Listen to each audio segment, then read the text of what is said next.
সন্তানের উপর পড়ে। আব্দুল কাদের জিলানী রহমতুল্লাহ আলাইহির মা কয়, হুজুর, হাফেজ সাহেব হুজুর, আমার দিলের আরজু আমার ছেলেটা পরে যা হবে হবে, জীবনের শুরুতে একবার কোরআনে কারিমের হাফেজ হবে। আমি আপনাদেরকে জিজ্ঞেস করি, ও নবীজির উম্মতেরা, আপনাকে আল্লাহ একটা, দুইটা, তিনটা, চারটা, পাঁচটা, ছয়টা, সাতটা ছেলের বাবা বানাইলো, আপনার দিলের মধ্যে এই আরজু কেন আসলো না?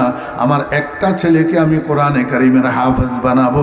সবগুলা সন্তান আল্লাহ দিছে বিনা দরখাস্তে, আপনি সবগুলা সন্তানেরে ইহুদি খ্রিস্টানের শাগরিদ বানাইয়া দিলেন, ঈশ্বরচন্দ্র বিদ্যাসাগরের শাগরিদ বানাইয়া দিলেন, রবি ঠাকুরের ছাত্র বানাইয়া দিলেন, লেনিন কার্ল মার্কসের আদর্শের উপরে প্রতিষ্ঠিত বানাইয়া দিলেন। মুহাম্মদুর রাসূলুল্লাহ সাল্লাল্লাহু আলাইহি ওয়াসাল্লামের ছাত্র কেমনে একটা ছেলেকে বানাইলেন না? একটা ছেলেকে কোরআনের হাফেজ কেমনে বানাইলেন না? আব্দুল কাদের